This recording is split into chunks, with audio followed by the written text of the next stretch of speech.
Judge Caldwell did not raise his voice. He didn't pound the gavel.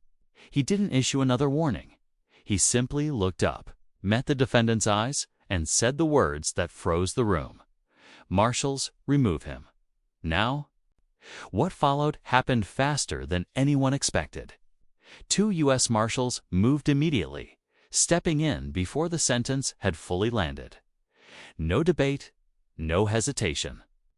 The defendant barely had time to register what was happening before hands were on his arms, and the courtroom shifted from routine procedure to federal enforcement. This was not theater. This was not a performance for cameras. This was a federal judge invoking the full weight of his authority in real time. Moments earlier, this hearing had been scheduled as routine, a pretrial proceeding meant to address compliance issues. The room was full, reporters packed into the gallery, cameras rolling quietly as they always do. Nothing about the setting suggested history was about to be made. Then, everything changed in under 90 seconds. Judge Caldwell, a veteran of the federal bench known for his restraint, had already endured decades of difficult defendants. He had seen disruptions, grandstanding, and calculated disrespect before. His patience was legendary, and precisely because of that. What happened next sent shockwaves through the legal world, as the marshals escorted the defendant toward the holding door. Judge Caldwell wasn't finished. Let the record reflect. He said calmly that the defendant has demonstrated willful contempt for this court's authority. The room stayed silent. Based on this conduct, the judge continued, combined with documented violations of pretrial release conditions, bail is revoked effective immediately. Just like that, freedom disappeared. No recess, no sidebar, no second hearing. The defendant was being physically removed as his bail was revoked. A rare and severe move in federal court, legal analysts would later describe the sequence as surgical. Every word mattered. Every step had legal weight. Court. Observers said the atmosphere felt electric, not chaotic, controlled. The judge's tone never rose, but the message was unmistakable. This court would not be treated as a stage. Within minutes, the defendant was gone. The side door closed. The marshals returned to their posts. Judge Caldwell, without drama, turned back to the remaining attorneys. "We will take a 15-minute recess," he said. "When we return, we will proceed with the government's remaining motions." That was it.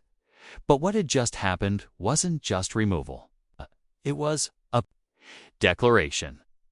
A signal to every defendant watching, every lawyer listening, and every judge observing from afar. Enough was enough, and this moment, captured on transcript, dissected frame by frame, would soon be studied in law schools, courtrooms, and appellate briefs across the country. Because the removal was only the beginning.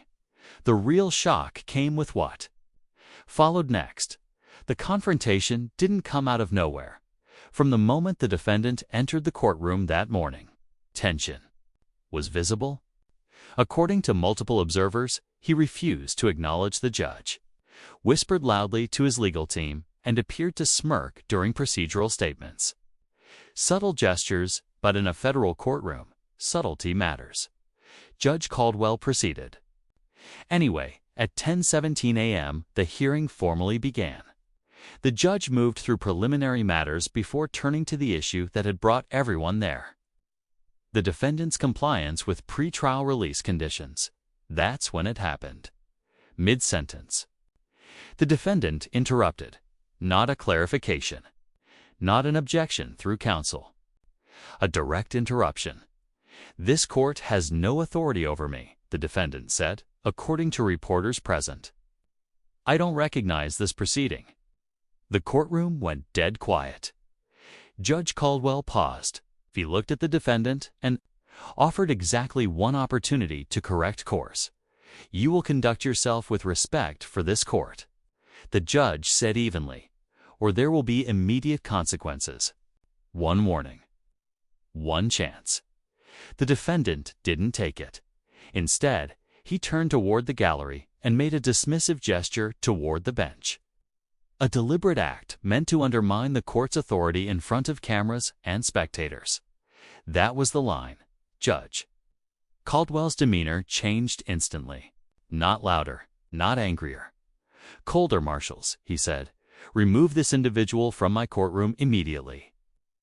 The response was immediate.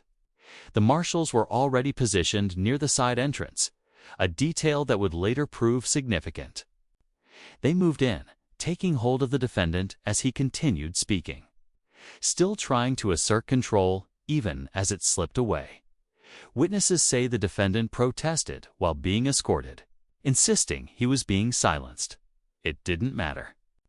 The decision had already been made.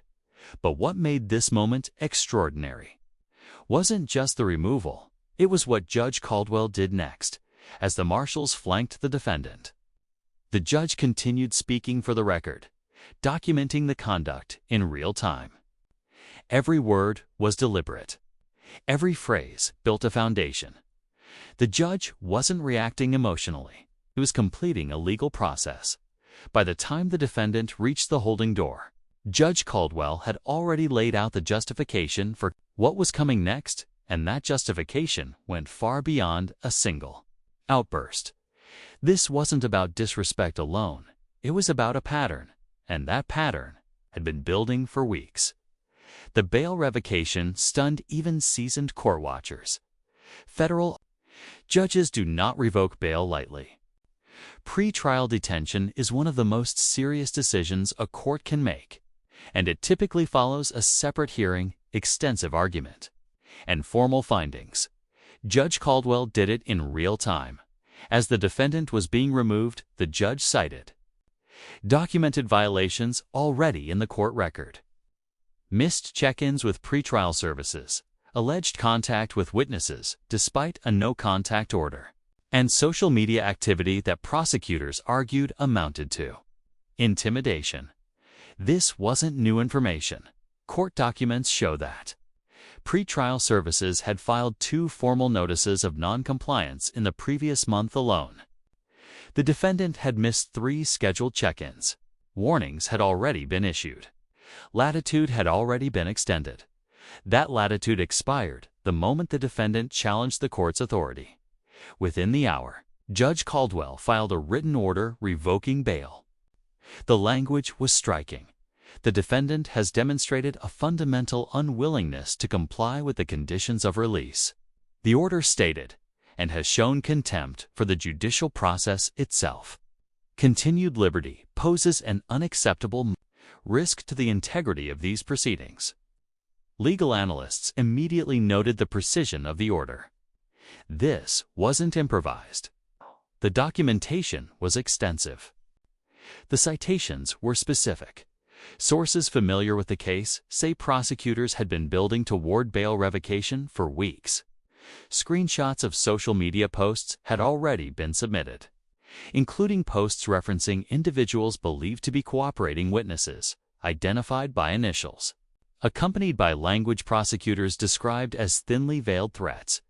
Judge Caldwell addressed that directly. The defendant's communications, he wrote, reflected a calculated effort to undermine the administration of justice. Former federal prosecutors reviewing the transcript called the move textbook but elevated. The judge had built a record, issued warnings, and waited until the defendant himself supplied the final justification. The result is devastating for the defense. In federal court, detention pending trial is notoriously difficult to reverse. Emergency appeals face a steep uphill climb, especially when the record includes courtroom conduct captured verbatim in transcript. As one former appellate judge put it, "You can't argue abuse of discretion when the discretion is this carefully documented." The defendant's legal strategy collapsed in a single moment, and the ripple effects were only beginning.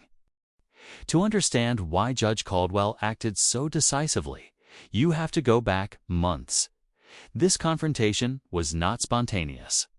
It was the culmination of escalating tension between a judge and a defendant who treated court proceedings as a platform rather than a process. 3 months earlier, the defendant had publicly questioned Judge Caldwell's jurisdiction during a hearing, a legally baseless claim, but one the judge noted carefully for the record. This court's patience should not be mistaken for weakness. Judge Caldwell warned at the time, latitude can be withdrawn. It was. Over the following weeks, pretrial services documented repeated technical violations, late check-ins, incomplete paperwork, missing signatures, each one minor in isolation. Together, a pattern. 6 weeks before the removal, Judge Caldwell issued a direct warning. One more documented violation would trigger consideration of bail revocation. The defense assured the court compliance would improve. It didn't when prosecutors filed a formal motion to revoke bail. They came prepared. Screenshots, timestamps, expert analysis. The hearing where the Marshals moved in was scheduled specifically to address that motion. Judge Caldwell had already reviewed the evidence. He had already consulted with court security. The Marshals weren't there by accident when the defendant. He was triggering a plan already in place.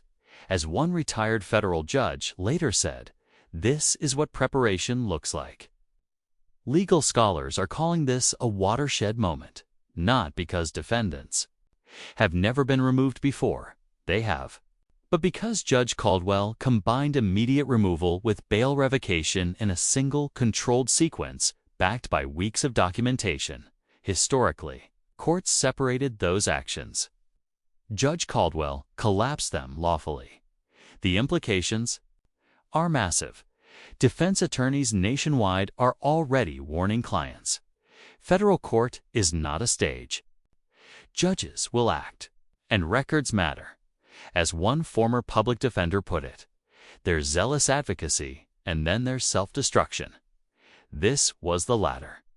Judge Caldwell didn't bind and gag a defendant. He didn't shout. He didn't escalate theatrically. He ended the disruption, and in doing so, he sent a message that is now reverberating through every federal courthouse in America. Authority still exists, and it will be enforced.